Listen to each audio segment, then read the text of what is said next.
Hi, ನಾನು ಚೆನ್ನಾಗಿದ್ದೀನಿ. ನೀವೆಲ್ಲ ಚೆನ್ನಾಗಿದ್ದೀರಾ? ಇವತ್ತು ನೋಡು ಸಂಡೇ. ನಾನು ಜವಳೆಕಾಯಿ ಪಲ್ಯ ರೊಟ್ಟಿ ಹೇಗೆ ಮಾಡೋದು ಅಂತ ತೋರಿಸ್ತಾ ಇದ್ದೀನಿ. ನೋಡಿ, ಜವಳೆಕಾಯಿ ಅದನ್ನು ಚೆನ್ನಾಗಿ ಒಂದು 2 ನಿಮಿಷ ಹುರ್ಕೊಳ್ಳಿ. ನೋಡಿ, ತರಕಾರಿ ಹೆಚ್ಕೊಂಡಿದ್ದೀನಿ. ಹಸಿಮೆಣ್ಸಿಕಾಯಿ, ಉಳ್ಳಾಗಡ್ಡಿ, ಟೊಮಾಟೊ ಹಣ್ಣು. ಯಾರು ದಯವಿಟ್ಟು ವಿಡಿಯೋ ಸ್ಕಿಪ್ ಮಾಡಬೇಡಿ. ನೋಡಿ, ಎಣ್ಣೆ ಇಟ್ಟಿದ್ದೀನಿ ಕಾಯೋಕ್ಕೆ, ಸಾಸಿವೆ, ಆಮೇಲೆ ಜೀರಿಗೆ ಹಾಕಿದ್ದೀನಿ. ಇವಾಗ ಕರಿಬೇವು ಹಾಕಿದೆ. ನೋಡಿ, ಇವಾಗ ಹಸಿಮೆಣ್ಸಿಕಾಯಿ ಹಾಕ್ತಾಯಿದ್ದೀನಿ. ಸ್ವಲ್ಪ ಒಂದು ನಿಮಿಷ ಬೇಯಿಸ್ಕೊಳ್ಳಿ, ಹಸಿ ವಾಸನೆ ಹೋಗೋವರೆಗೂ ಹಸಿಮೆಣ್ಸಿಕಾಯಿ. ನೋಡಿ, ಚೆನ್ನಾಗಿ ಮಿಕ್ಸ್ ಮಾಡ್ತಾಯಿದ್ದೀನಿ. ಎಷ್ಟು ಚೆನ್ನಾಗಿ ಉಗಿ ಬರ್ತಾಯಿದೆ, ಚೆನ್ನಾಗಿ ಕಾದಿದೆ ಎಣ್ಣೆ. ನೋಡಿ, ಇವಾಗ ನೀರುಳ್ಳಿ ಹಾಕ್ತಾಯಿದ್ದೀನಿ, ಹೆಚ್ಚಿದ್ನಲ್ವ ಅದನ್ನು. ಇದನ್ನು ಮಿಕ್ಸ್ ಮಾಡ್ಕೊಳ್ಳಿ 1 ನಿಮಿಷ.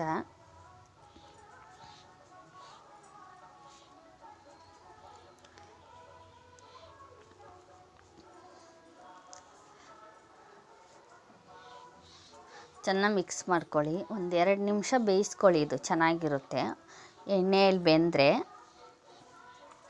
ನೋಡಿ, ಇವಾಗ ಟೊಮಾಟೊ ಹಣ್ಣು ಹಾಕ್ತಾಯಿದ್ದೀನಿ ನಾನು.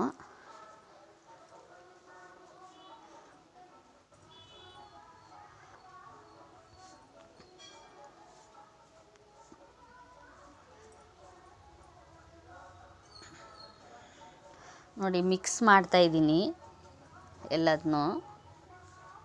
ನೋಡಿ, ಇದನ್ನು ಎಲ್ಲ ಹಾಕಿದ ಮೇಲೆ 2 ನಿಮಿಷ ಚೆನ್ನಾಗಿ ಬೇಯಿಸ್ಕೊಳ್ಳಿ. ಇವಾಗ ಉಪ್ಪು ಹಾಕ್ತಾಯಿದ್ದೀನಿ ನೋಡಿ, ಟೇಸ್ಟಿಗೆ ತಕ್ಕಷ್ಟು. ಇವಾಗ ಮಿಕ್ಸ್ ಮಾಡ್ಕೊಳ್ಳಿ ಇನ್ನೊಂದು ಸಲ.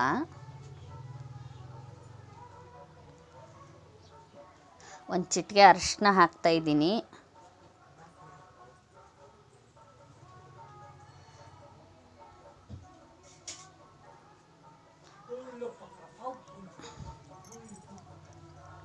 ನೋಡಿ, ಚೆನ್ನಾಗಿ ಮಿಕ್ಸ್ ಮಾಡ್ಕೊಳ್ಳಿ.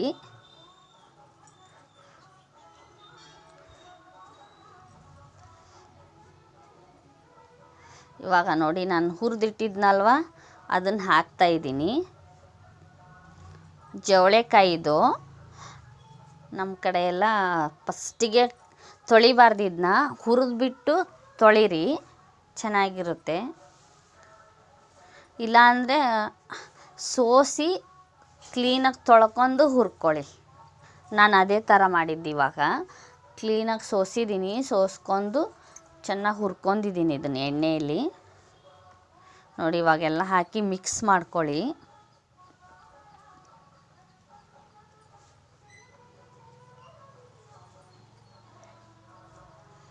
ಇದು ನೋಡಿ, ಕೃಷಿಣಿ ಪುಡಿ, ಇದು ಕುಚ್ಚೆಳ್ಳು ಅಂತಾರಲ್ಲ, ಅದನ್ನು ಹುರಿದ್ಬಿಟ್ಟು ಮಿಕ್ಸಿ ಮಾಡಿ ಇಟ್ಕೊಂಡಿರ್ತೀವಿ ನಾವು.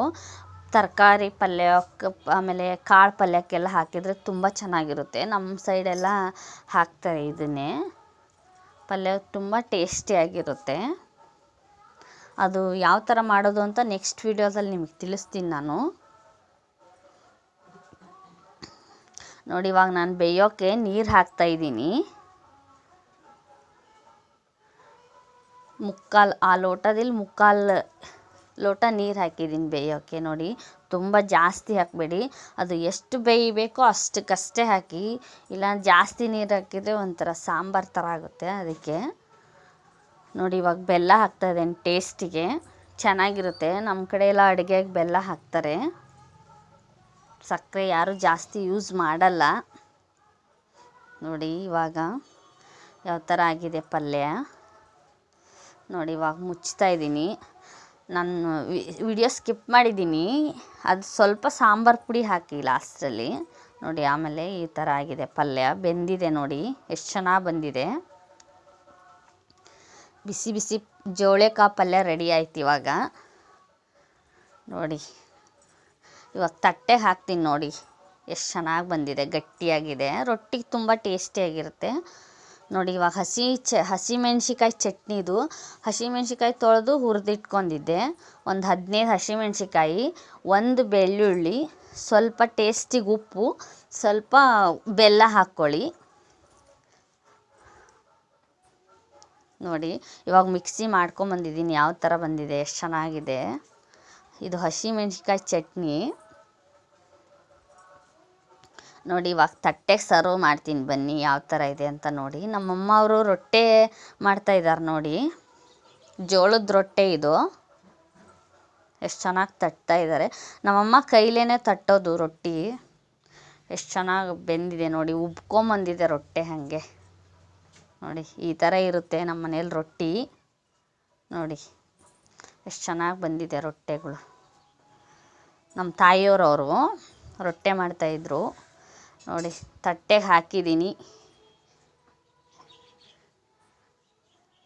ದಯವಿಟ್ಟು ಯಾರು ವಿಡಿಯೋ ಸ್ಕಿಪ್ ಮಾಡಬೇಡಿ. ನೋಡಿದ ಮೇಲೆ ಒಂದು ಲೈಕ್ ಕೊಡಿ, ಕಮೆಂಟ್ ಮಾಡಿ, ಸಬ್ಸ್ಕ್ರೈಬ್ ಆಗಿ ತಪ್ಪದೆ. ನೋಡಿ ತಟ್ಟೆಗೆ ಸರ್ವ್ ಮಾಡಿದ್ದೀನಿ. ಜೋಳೆಕಾಯಿ ಪಲ್ಯವು, ಹಸಿ ಚಟ್ನಿ, ಹಸಿಮೆಣ್ಸಿಕಾಯ್ದು ರೊಟ್ಟೆ. ಈ ವಿಡಿಯೋ ಇಷ್ಟ ಆದರೆ ಲೈಕ್ ಮಾಡಿ, ಶೇರ್ ಮಾಡಿ, ಸಬ್ಸ್ಕ್ರೈಬ್. ಮತ್ತೆ ಹೊಸ ವಿಡಿಯೋ ಜೊತೆ ಸಿಗ್ತೀನಿ. ಬಾಯ್.